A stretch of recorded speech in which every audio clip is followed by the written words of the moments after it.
झालं. तर बघा इथं ॲक्च्युली बघा इथं काय प्रॉब्लेम झालेला आहे. इथं आपल्याला जर आपण या पद्धतीने घेतलं 1 ते 9 यामधील मधील म्हटले तर ह्याच यायला पाहिजे, हा करेक्ट आहे.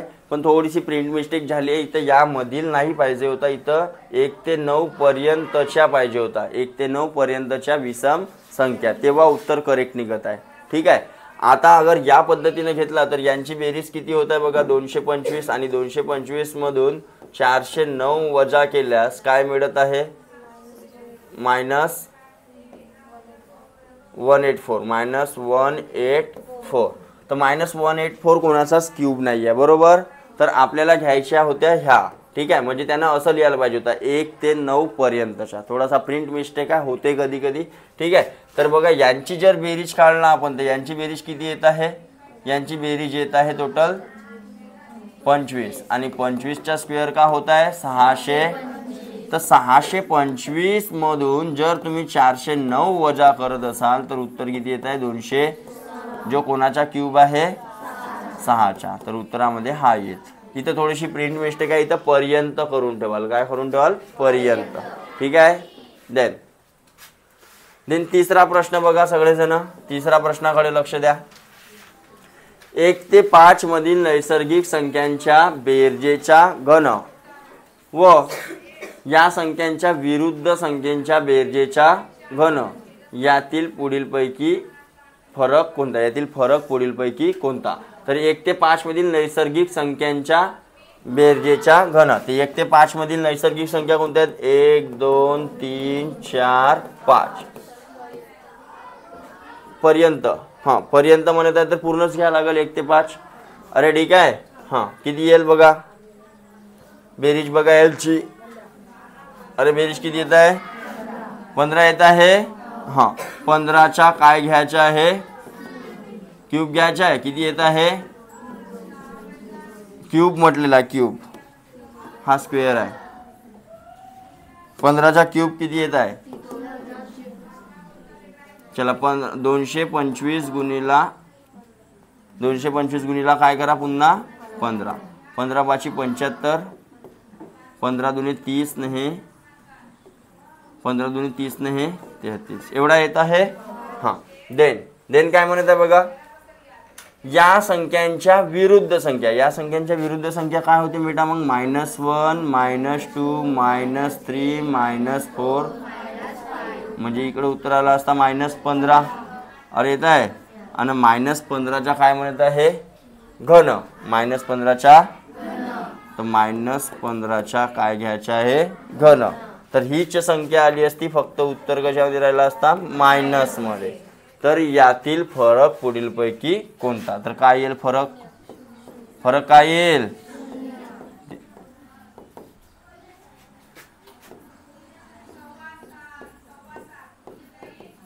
आपल्याला काय वाटते फरक काय येईल 0. पण फरक किती येते बघा एवढा येते. यांची बेरीज होईल कशी. तर याची संख्या किती आली होती मायनस.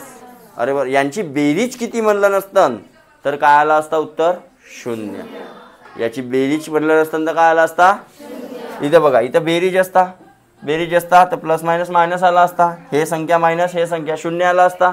पण इथं काय म्हटलेलं आहे फरक आणि इकडे बी मायनसवाली संख्या. तर मायनस मायनस का होऊन जाईल मायनस मायनस होऊन जाईल प्लस. म्हणून मी म्हणतो की प्रश्न नीट वाचायचा आहे. तर किती आला असता बघा 7 7 14 आणि 1 15 हातच्याला 1 7 आणि 6700 बघा आहे उत्तर.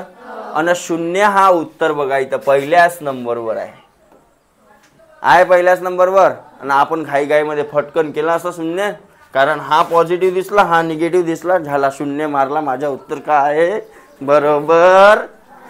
आणि मग घरी अबे यार असंच झाला असता. अरे झाला असता. फरक म्हटलं तर मायनसच्या रूपात मांडायचा आणि मायनस मायनस काय झाला असता प्लस. आता बघा मी जो म्हटलं होतं ना याच्या पहिले पर्यंत आणि यामधील हा बघा इथेच दिसते. इथं काय म्हटलेलं आहे 1 ते 5 पर्यंत आणि इथं पण काय म्हटला होता यामधील घेतला तेव्हा आपण ह्यावाला संख्या घेतला होता बरोबर आहे आणि तेच करेक्ट आहे. पण त्यानं काय म्हटलेलं म्हणायला पाहिजे होता 1 ते 9 पर्यंत, तेव्हा आपण ह्या पूर्ण घेतला असता. बघा जसं इथं पर्यंत म्हटला तर आपण पूर्ण घेतला की नाही घेतला. अरे कळलं. तर कधी कधी होते प्रिंट मिस्टेक असते पुस्तकामध्ये, टेन्शन घ्यायचं नाही. कळलं. हा समजला सगळ्यांना. अरे हा कळला.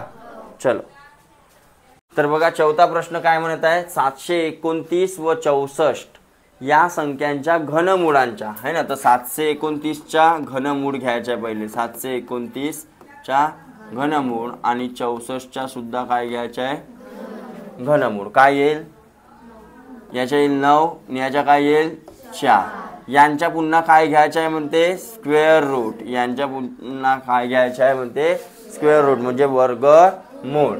याच्या वर्गमूळ किती निघला आणि याच्या वर्गमूळ किती निघला. अरे निघला 2. आणि यांची काय म्हणते बेरीज. तर 3 व 2 किती झाले. असे सिंपल प्रश्न राहू शकतात. थोडेसे फिरवून विचारल्यासारखे करू शकतात. हे असे थोडासा नीट वाचायचं आहे आणि सोडवायचं आहे. देन -4913 म्हणजे 4913 या संख्येच्या वर्गमूळ पुढीलपैकी कोणते. आता शेवटी काय लागलेलं आहे 3. आता कोणाच्या क्यूबमध्ये 3 लागलेला होता आपण बघितला होता.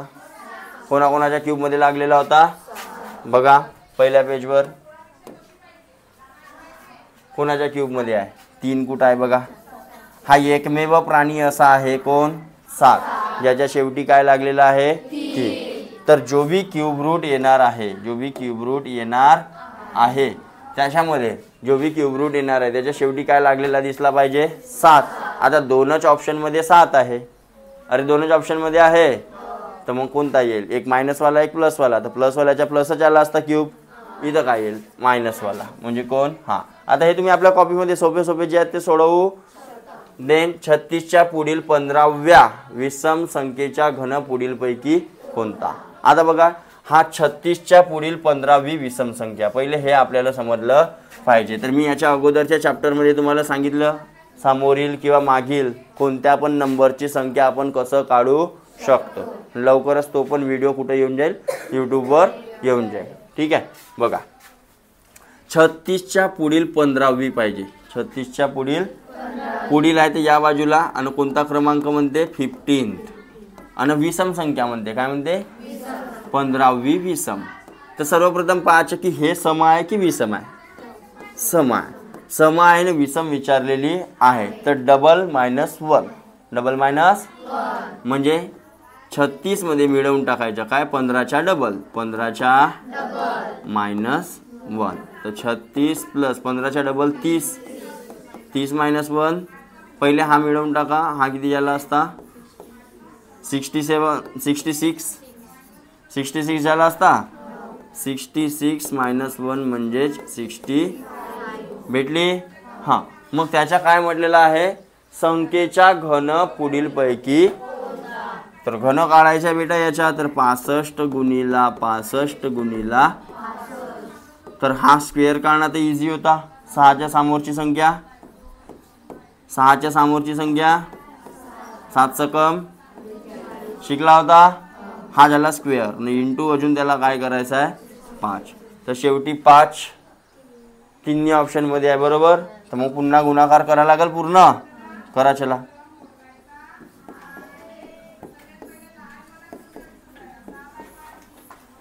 पाचा करून घ्याल ना तुम्ही. दे 6वा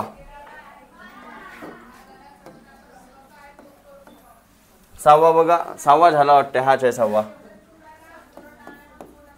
7वा बघा 7वा 11 ते 20 पर्यंतच्या नैसर्गिक संख्यांच्या बेरजेच्या घनातून है ना 1 ते 10 पर्यंतच्या नैसर्गिक संख्यांच्या बेरजेच्या घन वजा केल्यास मिळणारी संख्या. बापरे बाप लंबा आहे नसं ना आहे का नसं बघा इकडे लक्ष द्या. काय होता 11 ते 20. तर 11 ते 20च्या नैसर्गिक संख्यांची बेरीज किती आली होती आपली 155. आणि 1 ते 10 मधील काय आली होती 55 बरोबर. कशी काढायची काय काढायची मी पहिल्या चॅप्टरमध्ये शिकवलेलं आहे. मग काय म्हणलेलं आहे कुठे गेला सातवा ना, हां. तर नैसर्गिक संख्येच्या बेरजेच्या घन वजा केल्यास मिळणारी संख्या कोणती? तर याच्या तुम्ही काय काढून टाकाल मग? घन. आणि याच्या पण काय काढून टाकाल? मग याच्यावर काही शॉर्टकट असू शकते का?